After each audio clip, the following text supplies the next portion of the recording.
to snap it, and it's Trey Burton who throws caught. Foles, touchdown. Here he goes. It's Hester. Inside the 30. Hester's going to take it all the way for a touchdown. Fields stumbling, trying to cut it back. Justin Fields making magic happen. There goes Fields. Touchdown! Hurts on first down, fires downfield. It's Deshaun Jackson back in the lineup. Missed the last 7 games, and he will take it 81 yards. A somersault into the end zone. His first touchdown of the season.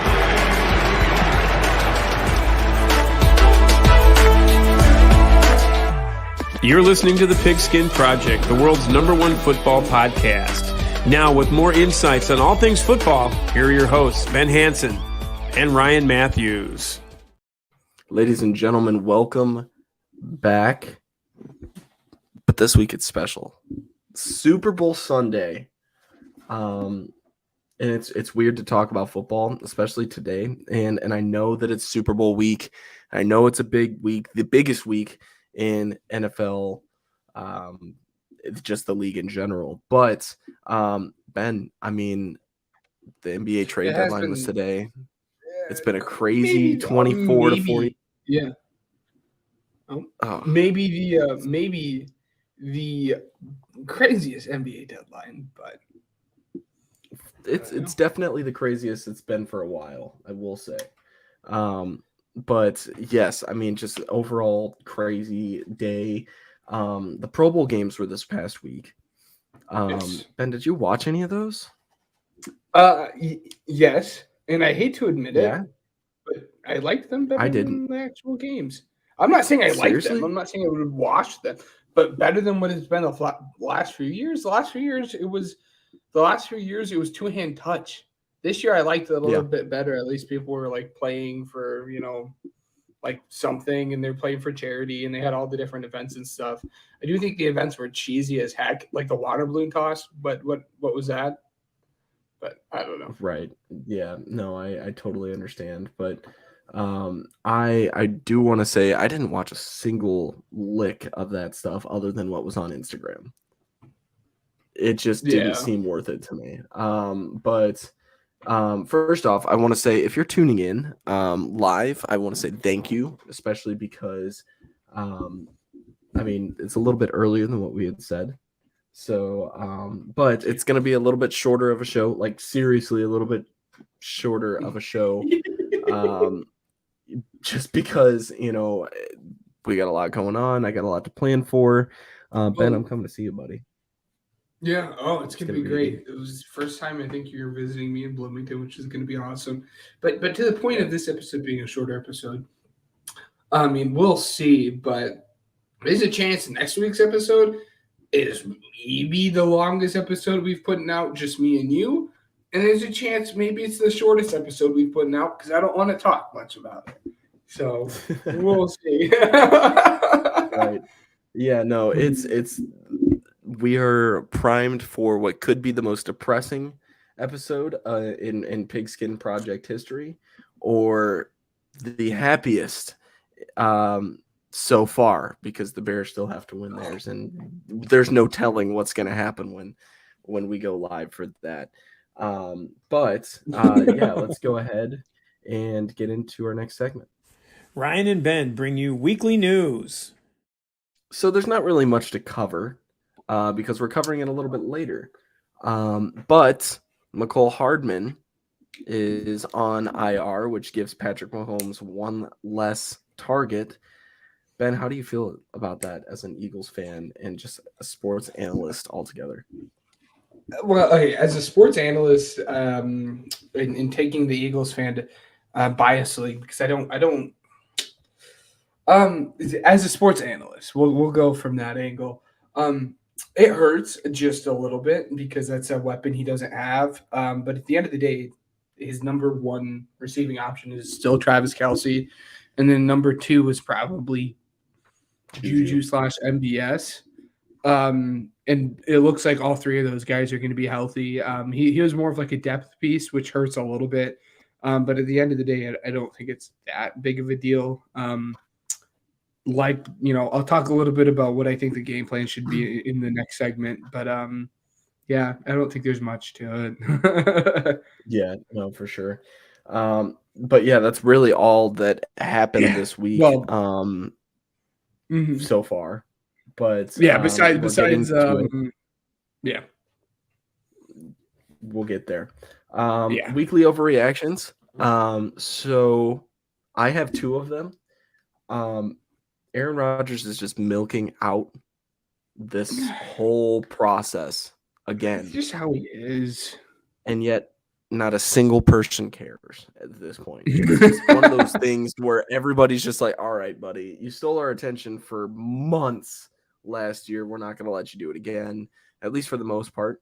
I've seen a lot of Packers fans on Twitter, and they've moved on for pretty much the most part. You've looked at Packers Twitter and everything. Yeah, they're ready to trade him. Look, man, you're getting old. We got to see what, Love's up to and what kind of compensation we can get. As a Bears fan, kind of sucks because, you wanted to beat them as a Packer.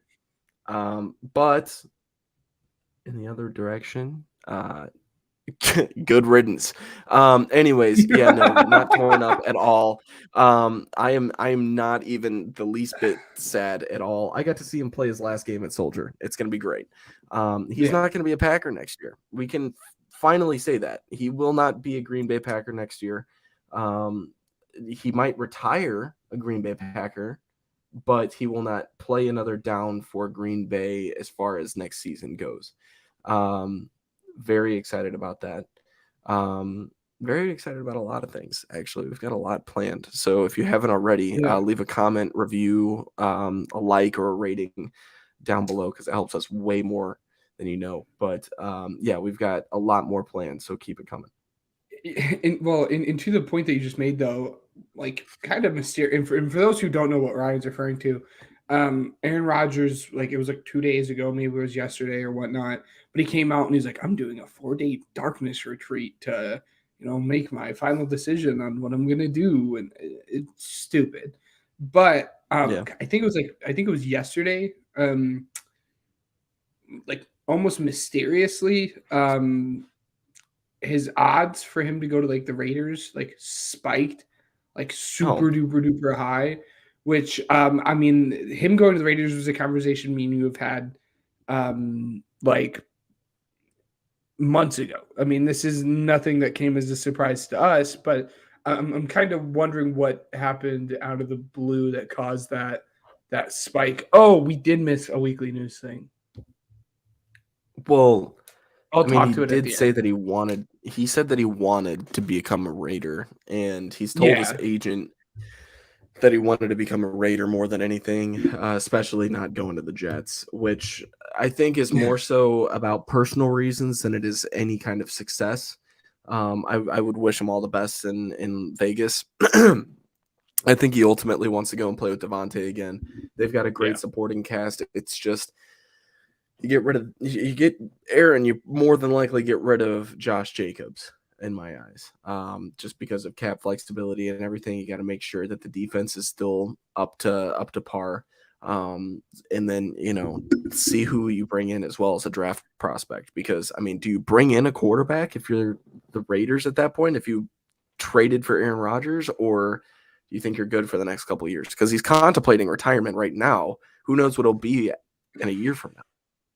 I think that team is too far away right now to be drafting a quarterback if you have this quote-unquote franchise guy.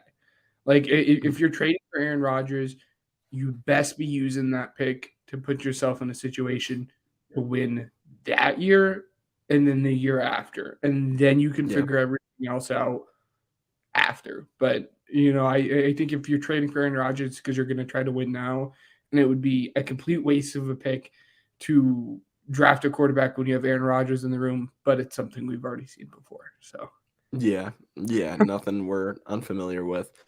Do you want to get to your weekly your news headline that we forgot about before I get to my next overreaction? Yes, definitely. It's something we touched on I think it was last podcast. But now it's kind of like common knowledge.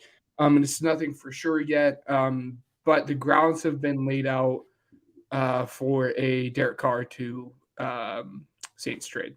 So that's something we've talked about a little bit more, but now there's been numerous reporters saying that like it's basically up to Derek Carr if he wants to go. Yeah. But the Saints said, here's what we'll offer for him. And the Raiders said, we like that. And it's really just a matter of if Aaron Rodgers, who has a no trade clause in his contract, is willing to waive that to go and play with the Saints, which I'd be very surprised if he doesn't. But yeah, man, I whether it's smart for the Saints, we'll have to wait and see. But with how Derek Carr, with how he was acting with the Pro Bowl games, which was hilarious, by the way. That was the one clip I did see. For those that missed it, he was on fire with the throwing competition, like the skills competition for quarterbacks. And they asked him, they're like, you threw a lot of touchdowns in a Raider uniform, but have you ever been this on fire? And he said, no, that's probably why I'm leaving. But anyways, yeah, it's more so, I think as far as storylines go, I think it would be hilarious if Derek Carr said, no, I don't want you to trade me. Go ahead and release me. And instead of going anywhere else, he decides to go to the Saints afterwards as a big middle finger to the Raiders to just be like, I'm not giving you any draft compensation. You're not getting anything out of this. You just screwed me over. I wanted to be a Raider for life, and you said no. So as a result, I'm going to go and get something, and you're not getting anything out of it. That would be a big ouch. But yeah, no, I don't know. I don't hilarious. See him doing I that. I don't. But I'm surprised. I'm surprised players haven't done that before. Because if you know you're going to end up with the Saints, then just be like, no, I'm going to not waive my no trade clause for anyone. Cut me, and then I'll go and play with the Saints. And now this team keeps their third round pick as well. Yeah. I don't know. You build around it and everything like that. That's another piece for you, potentially. Who knows? My next overreaction is Mahomes is screwed this week. If he has the top two receivers, like actual wide receivers on the depth chart, is MVS and Juju Smith-Schuster, he's got to make that work. I mean, along with Travis Kelce, clearly, as his top tight end, and it always has been. If you look at his stats, though, teams have been able to stop them, and they're playing against one of the best, if not the best, defenses in the league. I'm expecting the run game to kind of break out a little bit. Isaiah Pacheco, maybe getting a little bit more than he normally does, but I don't see, Travis Kelce exploding for this amazing amount of yardage all of a sudden, just because the Eagles' pass rush is that good, and their pass D is good as well. They'll pressure you, and then they'll take it away. It's just that. I don't know how you feel about it as an Eagles fan. I know you try to stay as unbiased as possible, but what are your thoughts? Well, the super interesting thing there is, so obviously we went over Mecole Hardman not being able to play, but then also KT, Kadarius Toney, has been hurt. He got hurt in the game, and he's been hurt throughout practice. Juju's the same way. Juju has been hurt, and these guys I think will both end up playing, but they're both going to end up playing hurt. And I know it's a conversation we've already had, and I think this segues perfectly into the next segment. But I think as long, again, and I know it's going to sound way easier than what it actually is, but dare those guys to beat you. Bracket Travis Kelce. Say you're not getting a pass off to Travis Kelce. Make MVS beat you. Make Juju beat you. And yes, we've seen it, and we've seen them do that. But I much rather like my chances with those guys beating me than Travis Kelce. Because if Travis Kelce is going off for this crazy game, it probably means that they won. But if MVS has a 100-yard game, I don't know if that means the Chiefs have won. Yeah. So no, Oh boy. It's gonna be fun. Yeah. It's gonna be fun. don't know. And it's something that the Eagles have been very, very good at this year, and it's something that the Chiefs have been very, very good at not getting like in the position to let defenses do this. But if the Eagles can get teams in third and long situations, they are arguably the best pass rush. No, they are the best pass rush in the league. So Yeah. if they can get teams to third down in more than 5 yards, and you just say, Reddick, go and get him. Javon Hargrave, go and get him. Brandon Graham, Josh Sweat, pin your ears back and go and get him. That's when we've seen them succeed. That's when we've seen this defense succeed. But also on the other hand is I think like quarterbacks in the NFL, like the average, I think is like 13% of like their third downs or third and long. I think Patrick Mahomes is first in that, and I think his is only like 6% of his third downs or third and long, which obviously means he's done a very, very good job of not putting himself in that situation. But I think if the Eagles can get themselves in that situation, I think the Eagles can absolutely win this game, and I'm not too worried about this offense going up against that defense. And that sounds, maybe I shouldn't be saying that, but I don't know. You think you know football? Well, prove it. This is Pigskin Pick'em. You're right. It was the perfect segue. So here we go. I mean, we're just going to get right into it. When it comes down to our playoff predictions, we're tied at 9-3. We're more than likely going to finish with the same record at the end of the day. I think we both know who we're picking with this one. But do you want to do the one thing that we haven't done all season with this and see who can get the closest with the score to break the tie? Yes, we can do that. We can do that. All right. I like that. Because I'm okay. So let's just Spur of start the out moment there before thinking. we do the score. Yeah, well, let's just throw out so our listeners are all on the same page. We're tied going into this game, and we both have the Birds winning, correct? Yeah. We both have the Eagles. Yes. Okay, good. So everyone's on the same page. Both me and Ryan predict the Eagles to win. How do you want to do this? Is it closest to like the spread? Or like there's a 7-point difference in the game, and who has Here's what I'm gonna do. Because you've seen the prices right before, and the people that are like Closest without going $90, and then over. the other person's gonna be like $91, and then the $91 person gets it because it was $95. I would be furious. Now what I'm saying is the way that we should go about this when it comes to our score prediction. So Eagles are winning this. How many points are they scoring, Ben? is it how many points? So we're not doing the Chiefs. Not yet. Let me get there. So Okay. I'm gonna say, all right. I just punched in my answer. How many points do you think your Birds are scoring? Okay. I have a number inside of my head. I think we should both say it at the same time, though. Just so we both know, and then we can clarify. I have mine punched in.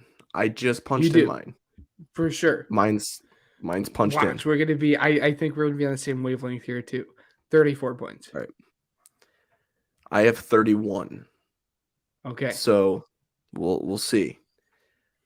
To the Chiefs, let me punch it in. I don't want to go. Oh, by the way, the NFL Honors is on. Something we'll get to a little bit later into the podcast, and it's something we touched on a couple weeks ago. And I really do not feel like getting into this, but Damar Hamlin was at the NFL Honors today, so everyone that Just a heads up. Just a heads up. He was at the NFL Honors today, so everyone who was talking about the conspiracy theory, because it's something I know was still floating around, he was there. I do have my Chiefs, answer in. Point. Mm-hmm. So, Chiefs.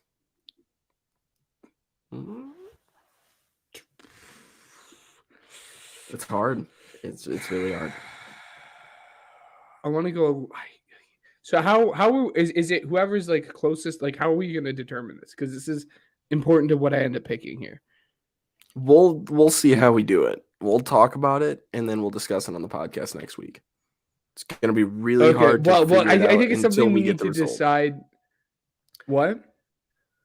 Let's look at last time, right? So, let's see. Let's say, okay, so last week, the Eagles. Here's beat the what I think. 49ers. Here's what I think we should do personally. I think it's whoever gets like the total combined points the closest. That makes sense. Yeah, we'll do it that way. So just so you know, like, guys, I we did ad-lib this whole 34. podcast. So Yeah. Yeah, this episode usually we're a little bit more prepared, but just this week has been hectic for the both of us.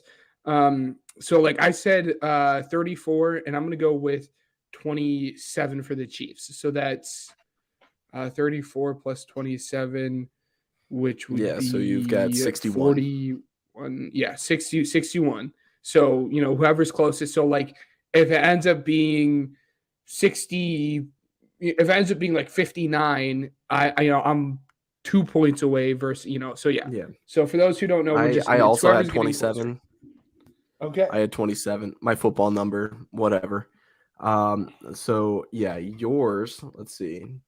I'll do total points just to write it down. That way it's easier. I'm 61 and you're 58.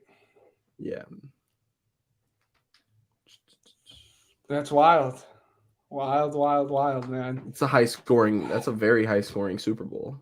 I will say. Watch, that's a and lot you're of gonna points win. being put up. You're gonna win like on some like BS thing where like the Eagles defense is just gonna like shut them down or something. So basically, I'm shooting for a high scoring game. I don't think you'll be very upset. Game. I don't think you'll be very upset in the end. I won't. No, because you'd have The something Eagles that win I the Super- don't. Yeah, I do. Not only that, but you have the regular season championship. Okay, not to mention you are the championship holder at the moment. Do we figure out an award? I don't know. I did it for our fantasy league. Maybe I should get you a little trophy or something. We'll trade it back. I vote we go to like the Dollar Tree because like you said you're gonna be down this weekend. We go to like the Dollar Tree and we get like one of those like plastic trophies. Well, I think that's a move. So, let's see. So our next segment, really, we're just talking about the NFL honors that are ongoing at the moment. So as far as that goes, let me pull up what we have so far. Which we're just waiting for MVP at this point. All right, let me go ahead and read it when we react. Okay. Let's see really quick. I think they've gotten everything right besides 2. Coach of the year. That's what you think. Besides Coach of the Year and then the one that they just announced. Okay. Let me all right. So okay. Coach of the Year was Brian Dabble, which I said that it should have been. So, It shouldn't have been. It shouldn't have been because Nick Sirianni did the same exact thing and wasn't even considered to be a finalist last year. But for some reason, Brian Dabble does it, and everyone's thinking he's the best thing since sliced bread. That's besides the point, though. So, why isn't this popping? Okay. Nick Bosa. Yep. That's what I predicted at the beginning of the year. Yeah. Nice job. Congratulations. Micah Parsons should have gotten at least a look, though. He hasn't gotten a single first place vote from what I saw. Defensive Rookie of the Year, very deserving. Sauce Gardner. Offensive Rookie of the Year, Garrett Wilson. Okay. All right. I counted him out, not going to lie. Brock Purdy. I think the only other person who should have been able to win it is Kenneth Walker, and that was it. Brock Purdy played like 6 regular season games. Right. Salute to service was Ron Rivera. He won that over Hayden Hurst and George Kittle. So I don't know what that is off the top of my head. Yeah. Offensive Player of the Year was Justin Jefferson. He won that over Patrick Mahomes, Jalen Hurts, and Tyreek Hill. Assistant Coach of the Year was D'Amico Ryans over Ben Johnson and Shane Steichen. So, and then Comeback Player of the Year was Geno Smith over Saquon Barkley and Christian McCaffrey. This is tough running. That was okay. I think it should have been Christian McCaffrey. I don't think it was. There's arguments for literally. There's an argument for every single one, though. Yes, But the argument too, which is something that I've seen all online, and it's something that the NBA does, there needs to be a distinction between comeback player of the year and most improved player of the year. Because Gino wasn't hurt. Gino wasn't coming back from anything. Gino was coming back from sucking and not being good in the NFL and then actually improving. Okay. So it's not like it was coming back from this injury. I think the NFL needs to add a most improved and then leave comeback player of the year to the guys that were hurt and then came back and have these awesome things. Because Gino, by far, he's been one of the funnest storylines to watch, and I definitely think he's most improved. But I think in terms of what the award means, and it's something I talked about a little bit earlier. I just think it's a cop-out answer to give it to someone who wasn't hurt. But those are the only two gripes I have. So yeah. What I want to say, just because this one has yet to be announced, it's on got a feeling it's 10 o'clock. It's gonna be, it's gonna be a long time before they announce that. When are they supposed to announce it? Wait a minute. Hold on a second. What are they about to announce? No, they're just bringing them out. Okay, so they're not announcing anything just yet, but okay. Sorry, I have it to the side. So we're just gonna go ahead and carry on with the rest of the show.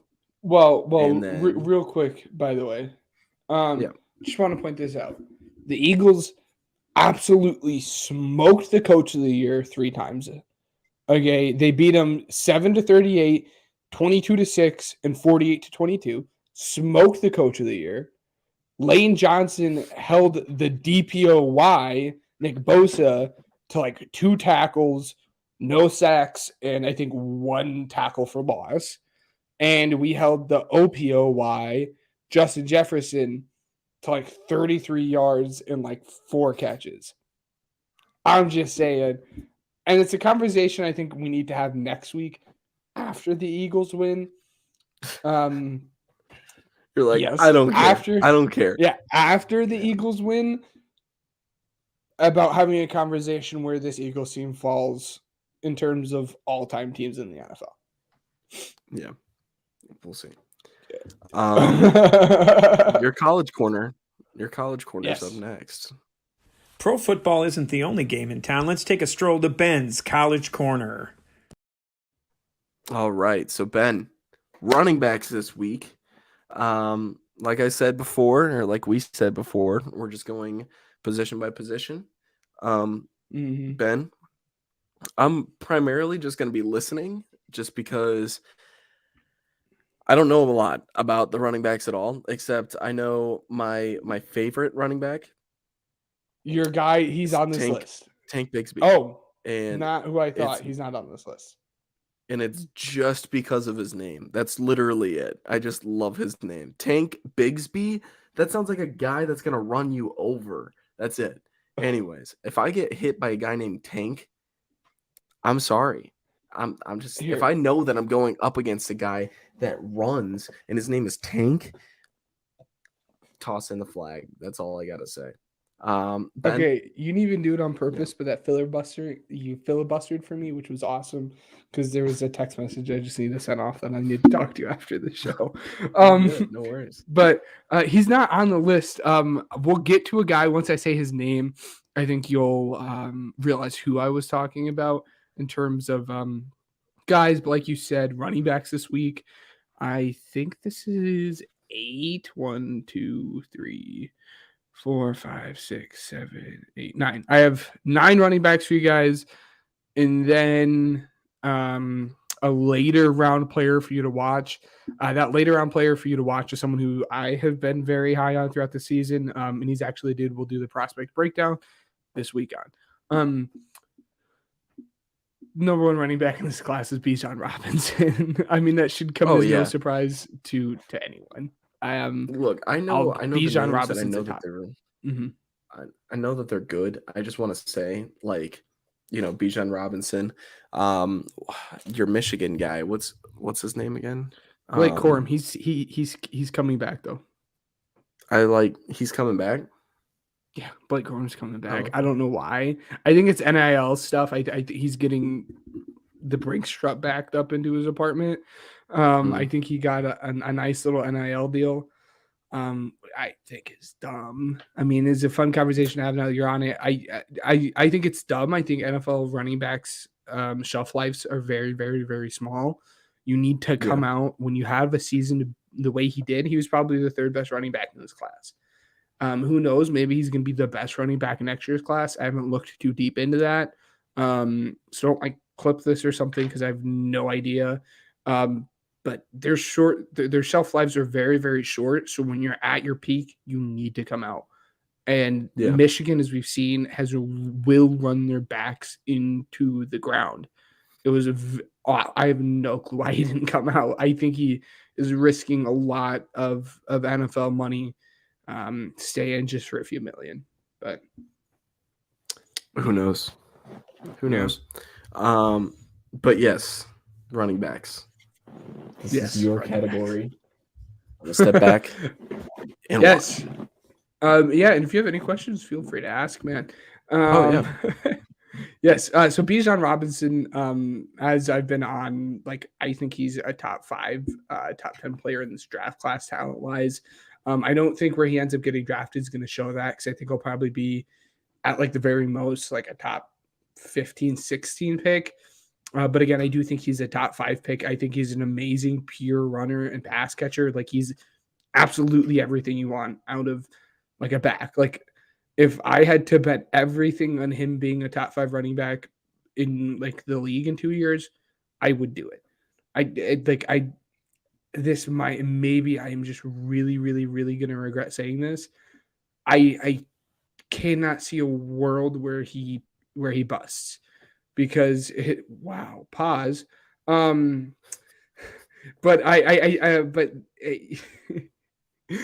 he is an amazing pure runner though. Yes. But his pass catching ability, like, he runs like very, very crisp routes, almost looking like a wide receiver out of the backfield. And he's just very like instinctive. He has a lot of football knowledge.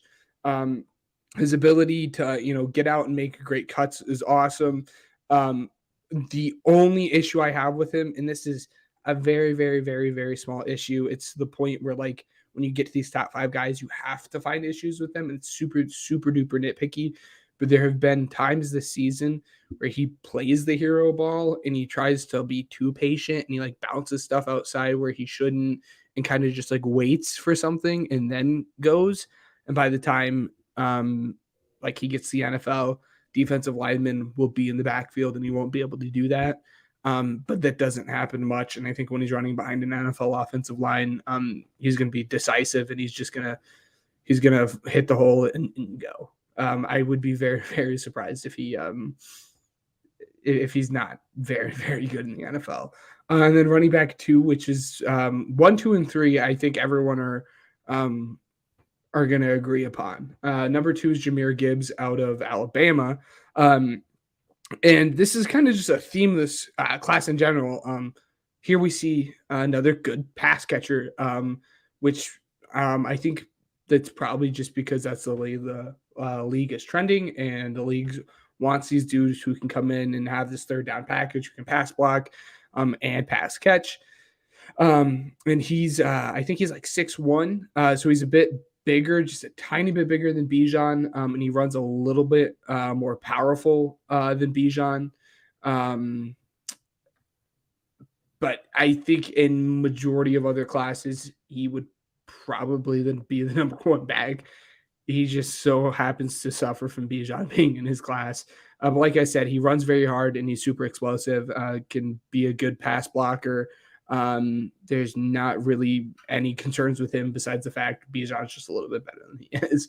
And then the third back, like I said, 1, 2, and 3, everyone usually agrees upon.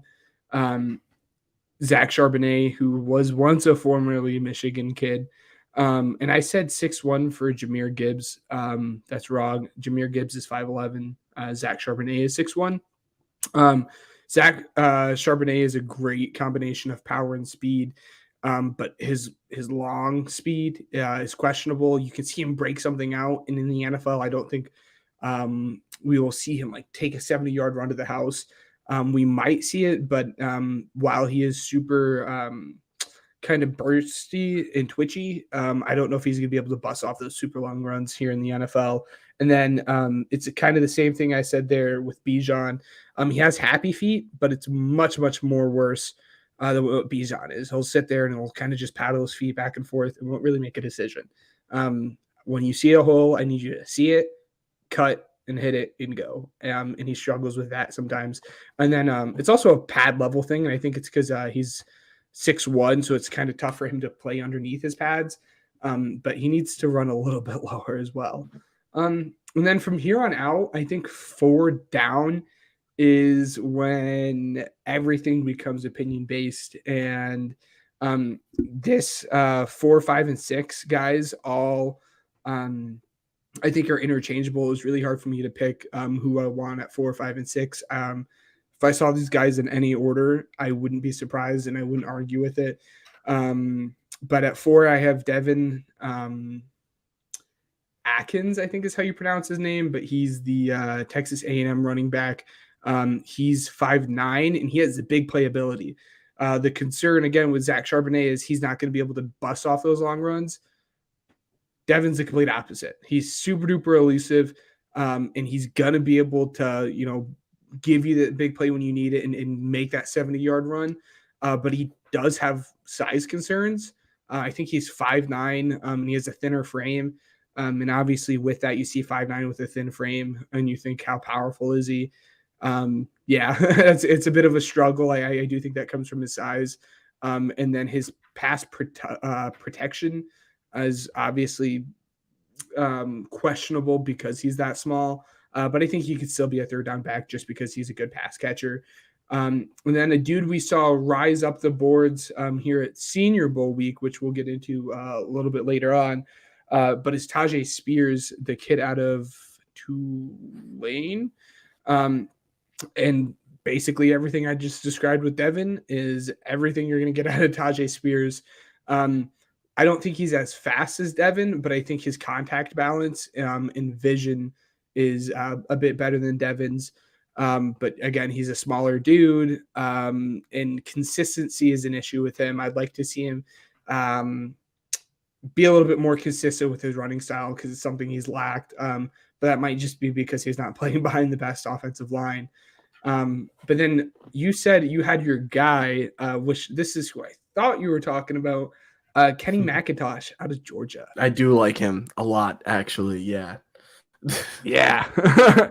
This dude, he's a super fun watch because he's this downhill physical runner and he will lay someone out if he wants to. And he's 6'1".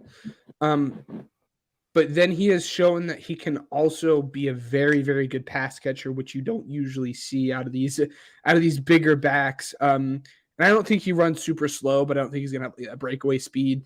But I definitely think if he goes to the right system and goes to the right scheme, he could absolutely be a workhorse back. I have no doubt about it with the size and pass catching ability he has. I think it'd be fun to see him go to the Bears. I don't know if the Bears want to spend, a third or fourth round pick on running back yes, because there's a lot of concerns, but I think it would be fun. Do it. So don't spend money on Barkley. Get Kenny McIntosh. I'd feel better about it, honestly. Oh my god. Live. This is copyright on every level, and I'm not supposed to do this. Kirk Cousins just showed up with all of his chains, and I know that's not what you just saw, but he was rapping for a second. Oh, goodness. Yeah. Anyways, all right. That's just happened. Yeah. Anyways, continue. Yeah. So like I said, those first 3 backs, everyone's agreeance. It's Bijan, Jameer, and then Zach. And then the next 3 are their own tier, which is Tyjae Spears, Kenny McIntosh, and Devin. And then the next 3, I think, are guys that are in their own tier as well. Zach Evans out of Ole Miss / TCU. He was at TCU the first 2 years, transferred to Ole Miss this year. He's a very physical back with good burst. But with someone being as physical as he is when it comes to running, you would think he'd be good at pass pro, and he's just not. He's not a good pass pro back at all. And he needs to be a better pass catcher. And when you see a dude can't be good at pass pro and isn't the best pass catcher, you have questions about his ability to be a 3-down back in the NFL. His running, as strictly just a runner, he's very, very good. I mean, maybe top 5 in the class is just a pure runner. But it's everything outside of that, which I, have raised for concern a little bit. Kyle Geiger already copyright. Get them, boys. Yep. Not. I do want to say something that we completely forgot to talk about. The Pro Football Hall of Fame awards are coming. They're being awarded tonight, and reports that I have seen straight from the mouth of Brian Urlacher, Devin Hester is not going to be in the Hall of Fame yet again. I have something. Let me finish up with these running backs. Yeah. But then I have a bone to pick with you about that. Actually, which us too, Kyle. We'll get there. Our intro gets copyrighted too. So, anyways, continue. And then Sean Tucker, Syracuse back. Honestly, my biggest question is if his game was good enough. I don't know if people get that reference. But it was always after every single game, he could have put up like 135 rushing yards and 3 touchdowns. And you'd be like, I could have done better. I don't think that was good enough. That was just kind of like what he was known for in college football. So that's what I was referring to. But he's super explosive and super duper competitive. But he can't catch at all, which has been like an issue again with you see the dude with his skill set and you think he'd be able to. And it's the same thing that I said with Zach Evans. Can't catch, can't protect. I don't know if you have a role as a 3rd-down back. And then the last guy I have, which I arguably wanted to put higher, but I can't do it just yet. And I know I'm absolutely going to butcher his name, but the kid out of Pitt, Israel Anabuka-Wakanda, I think is how you pronounce it. But again, he's Pitt's running back. He's a junior. His first name is Israel. If you guys want to look into him a little bit more, that's how you'll find him. But yeah, I think it's Anabuka-Wakanda is how you pronounce it. But I could absolutely be butchering it.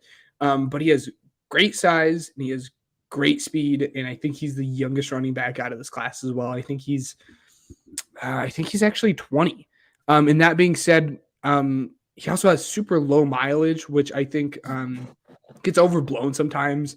We kind of saw that with Jonathan Taylor coming into the league as to why we saw Clyde Edwards-Helaire go over him, I think.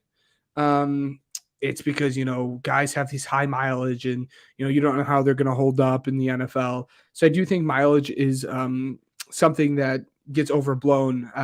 But to Israel's favor, he doesn't have a lot of mileage. And again, he has great size, great speed, super competitive, but he needs to work on being elusive.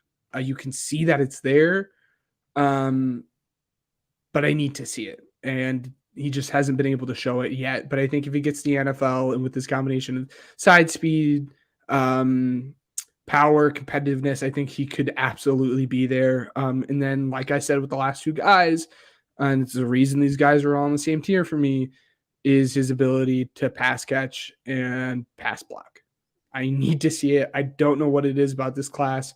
These guys are either very, very good at it or haven't shown it at all. And maybe, we're over skewing a little bit because we've seen how good these guys are. And maybe these 3 guys that I showed you guys are average pass catchers and pass protectors. And I'm just used to, seeing these really good pass catchers out of this class. But I really don't think that's the case. But again, with Israel's size, I really think he can develop into a good pass protector at least. And then as far as prospect breakdown for you guys, and a guy I think people should keep an ear out later on, maybe 5th, 6th round, if your team is looking for running back in that range, is the other Texas's running back, Roschon Johnson. Again, he backed up Bijan the last few years. He's a senior. He could have went back with his COVID year, but he's 6'2", 230 pounds. And you see that, and obviously the number one thing you say is, wow, he's a big running back. Exactly. He is a big running back, but with that, he is great power, great pass blocking, and great leg drive. Short yardage, he's one of the best backs in the class. You need to get 2 yards, turn around, give it to Roschon Johnson, and let him go. And coming with that power back, he has a great balance. You see guys come at him, hit him in the hips, hit him from the, hit him in the right, left shoulder pad. He has the balance to go. And he has great vision and great patience.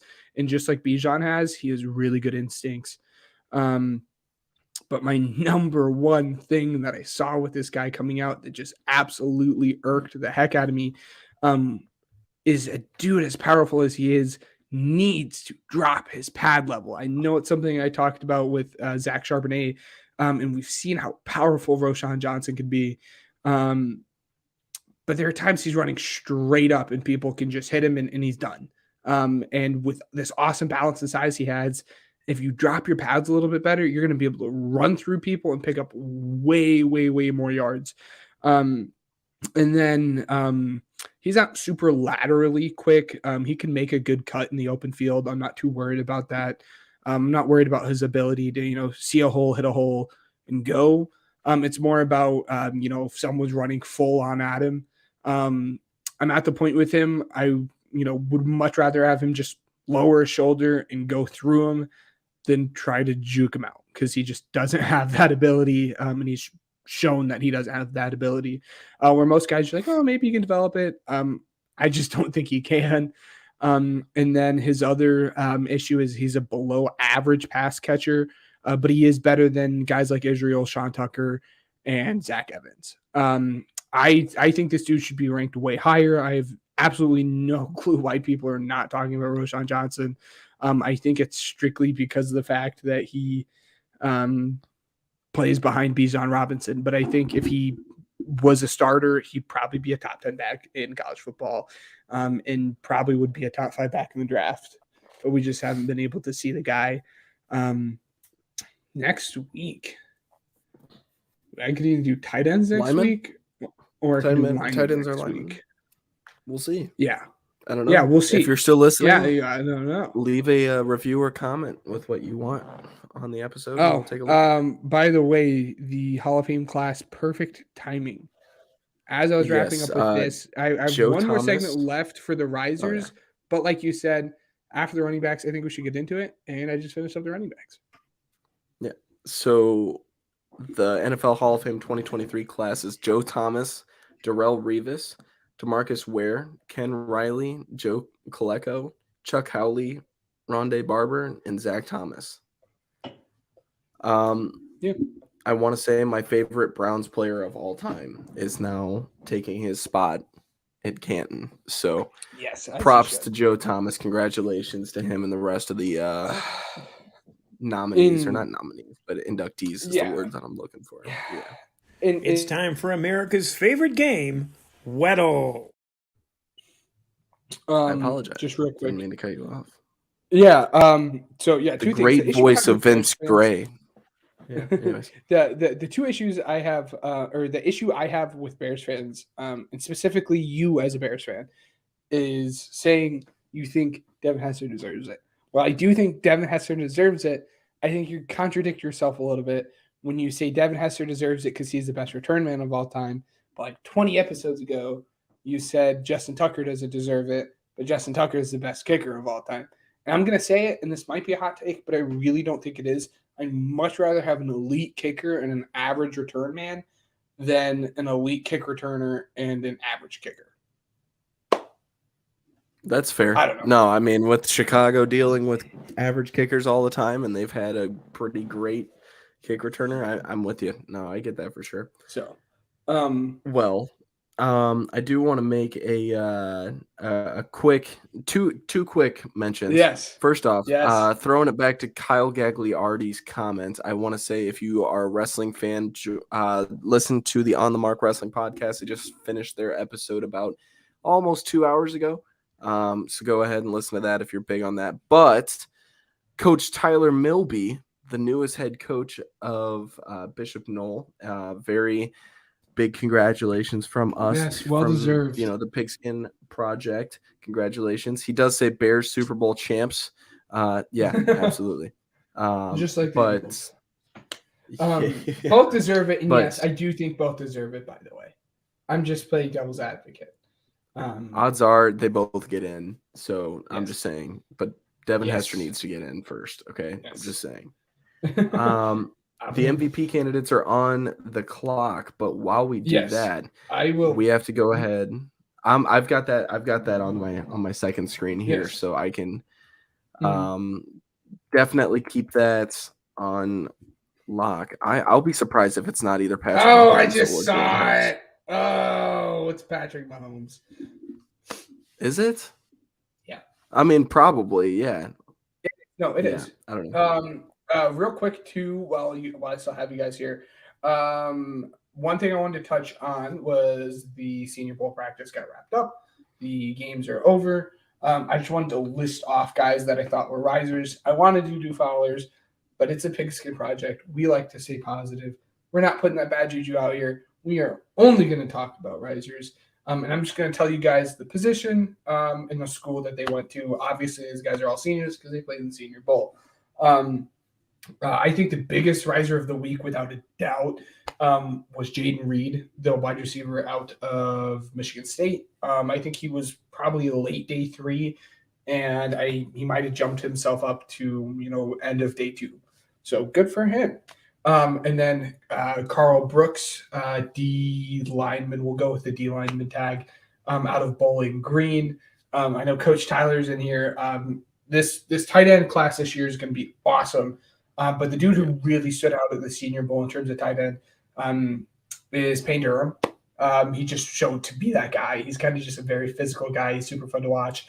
And again, that's Purdue's tight end. And then Keanu Benton, the nose tackle / D tackle from Wisconsin. A guy I told you guys to watch out for, Keon White, Georgia Tech's defensive lineman. Another dude I told you guys to watch out for, Kaiu Blue Kelly, who is Stanford's cornerback.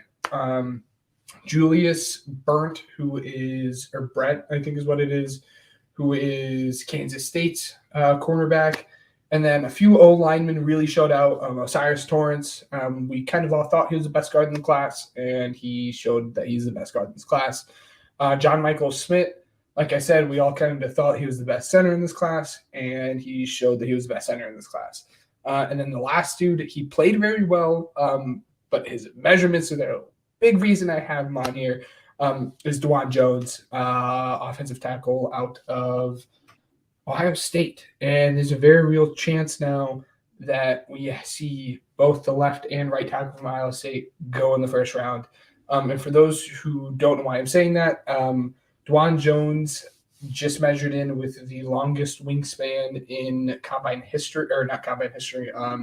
Senior Bowl history. I think it was like 7.5 feet, which is just absolutely wild. He's a very, very, very big man. Would not want to go against him. So there we go. Well, Weddle, we're playing. Well, and Ben, you beat me last time again. 17-11 though. I'm closing the gap. It's we're getting there. Anyways, the bad look by the NFL, by the way. Well, not bad look, but like what happened? It wasn't even close MVP voting wise. Oh geez. Mahomes got 48 first place votes. Jalen Hurts got 1. Josh Allen got 1. I don't know how. I don't have any idea how Josh Allen finished up. I don't know how Josh Allen got a first place vote and Joe Burrow did. I'm confused. That's besides the point. Yeah. I'll take second. Weddle. Here we go. All right. So I'm going to go with Fields. Okay. So it's a quarterback in the NFC. Young quarterback in the NFC. He's a young quarterback in the NFC who's bigger than 6'4". Who got drafted in that draft class? I think this guy is too old, but give me Trey Lance. Okay, there's a snipe. All right. So, second round. Do you want first or second? Give me a second. All right. Komet. Hopefully it's a defensive player, not special teams. Because if it's special teams, I'm gonna give up. I'm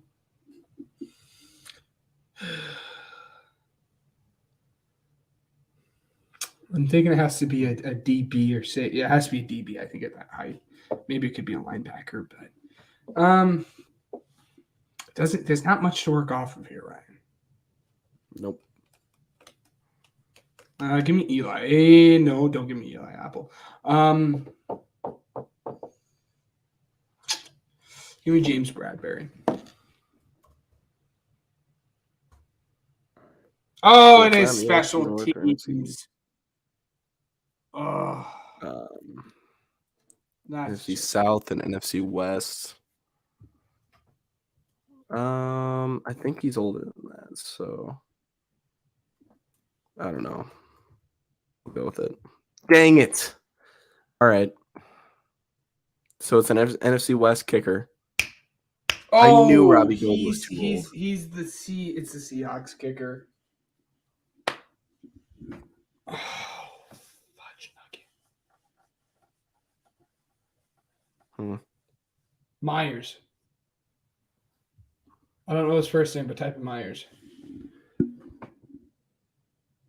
M-E-Y. No. M-A-Y. Something Myers, man.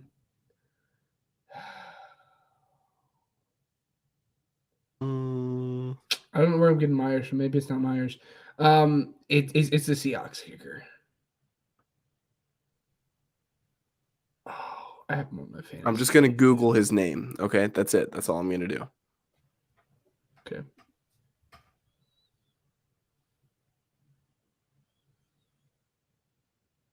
Okay, I just wanted to see. No. Okay, but I was right with Myers. I thought I was going crazy. I'm like, I thought his name was Myers. I was just trying to figure out the spelling of it. I would have given it to you. That's fine. Yeah. Let's see. So San Francisco, Seattle, LA, or LA or the Cardinals. Okay. It's not Rodrigo Blankenship. I'm already done. I'm willing to call it a. But I feel like I know. Oh. No. Yeah. Oh, what? Where did that come from? Okay, no, it's not Brian Anger. Obviously. What's his name? Hold on. You rack my brain really quick. While you filibuster too, I think a really fun storyline for the Super Bowl, which we didn't talk too much about. Obviously there's like the storyline that everyone's like, oh, it's the Kelsey brothers, which it is. It's a fun storyline. But the other storyline too that I don't think we've talked enough about is quarterbacks taking less money. And if we look at the teams that have succeeded and gotten to this point outside of Patrick Mahomes, so unless you have the generational quarterback who might go down as the best quarterback in NFL history, unless that dude's your quarterback, your best chance of winning a Super Bowl is to get have a rookie QB who's on the rookie pay scale, or to have like a dude who's making less than 10. Ooh, Dak Prescott was named Walter Payton Man of the Year. I would say Reed Blankenship is an Eagles safety. He's not. Rodrigo Blankenship's not even in this. But I think that's something NFL teams should start looking out a little bit for. Again, unless your name is Patrick Mahomes, I think the last like 12 Super Bowl winners or 10 or something like that have all been dudes have been making less than 12% of their team salary. Or is on a rookie pay scale. And I say less than 12% because Tom Brady did that, stuff like that. So unless you're a generational quarterback or you're on a rookie scale, you're not making it, man. Dude, I'm thinking so hard. Okay, look. We know it's either the Cardinals or the Niners. Or not the Niners. Yes. The Cardinals or the Rams. I say we play our luck. Pick a team. I'll Google it. No, I hate that Whoever because it's gets always someone. that is always not worked out in my favor. Every single time it's not worked out in my favor. If I'm gonna pick a team because you just did 3 straight guesses, Yeah. I would guess fine. We'll do this. I think it's a load of BS. I don't think it's the way we should do it. Even if I win, I'm gonna saltily accept my dub. The Cardinals kicker's been in now. They've had like 20 different kickers, so I don't think it's a Cardinals kicker. Give me the Rams kicker, please. Yes. I think it's a BS Matt to do. Gay. Gay. That's his name. That's what it is. Yeah. I'll saltily accept the W. I knew we knew it. It was a name that we should have known. Yeah. All right. 18. Oh well, shorter podcast for us though. Well, we're not done yet. Oh no. Oh yeah.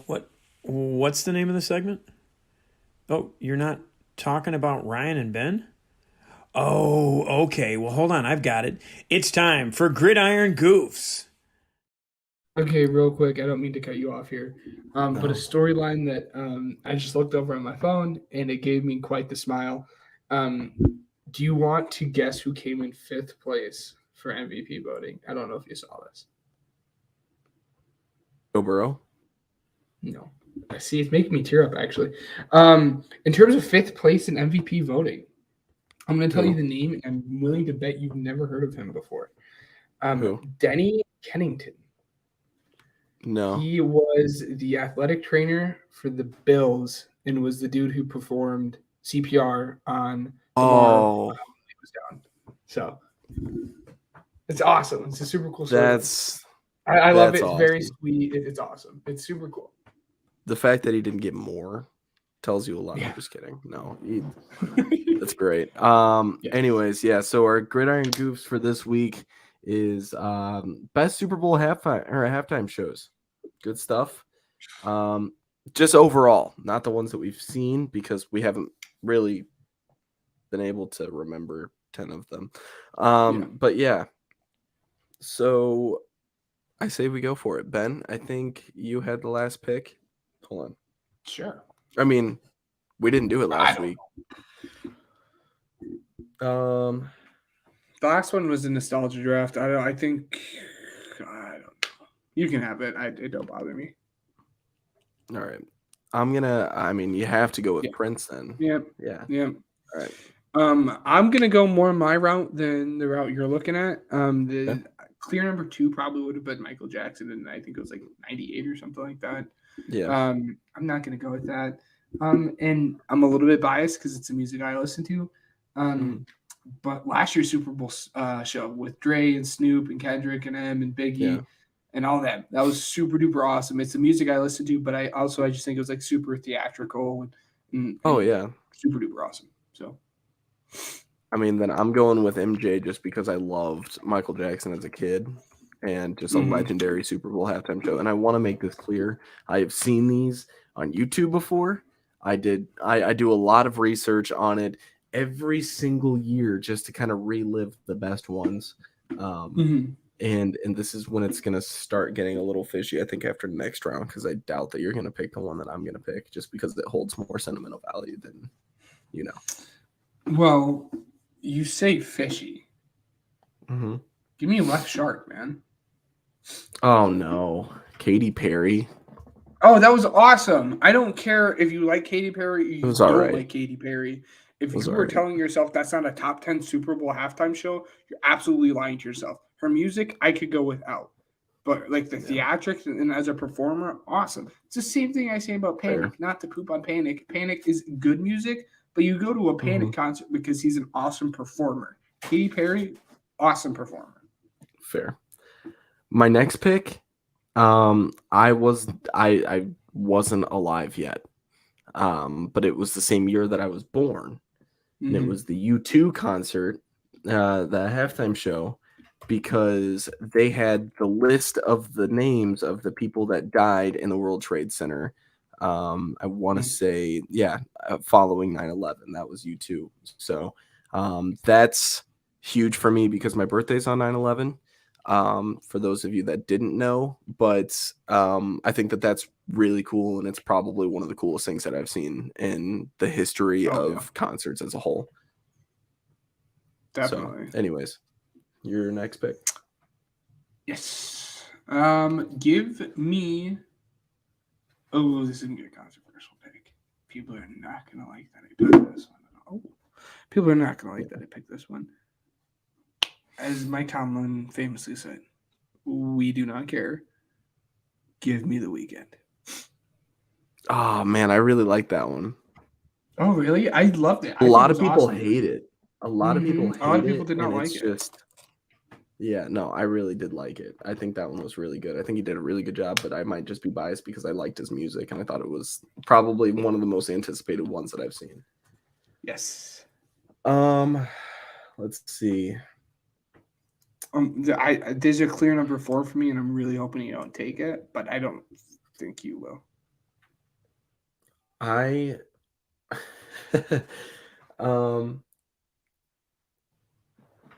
I'm gonna say Coldplay. Yes. Did a really good job. So I'm going them with my number 4. Because Bruno Mars was on there and everything. He was good.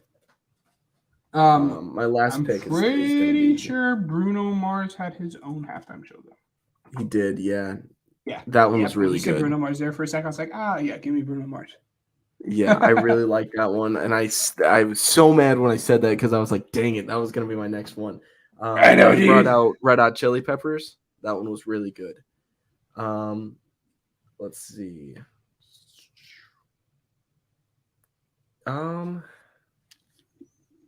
Yeah, I'll do this one. The Black Eyed Peas. Yes. Yes. So, and for those of you that don't remember, they brought out Usher and Slash.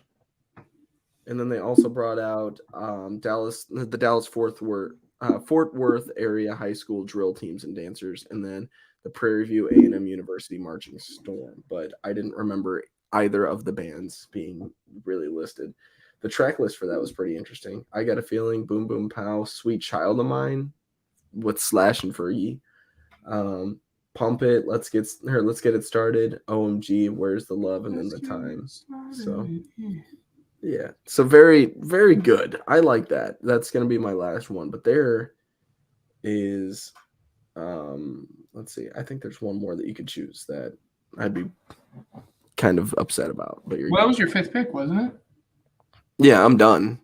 You've got one more. Yeah. Okay. Oh, this is tough.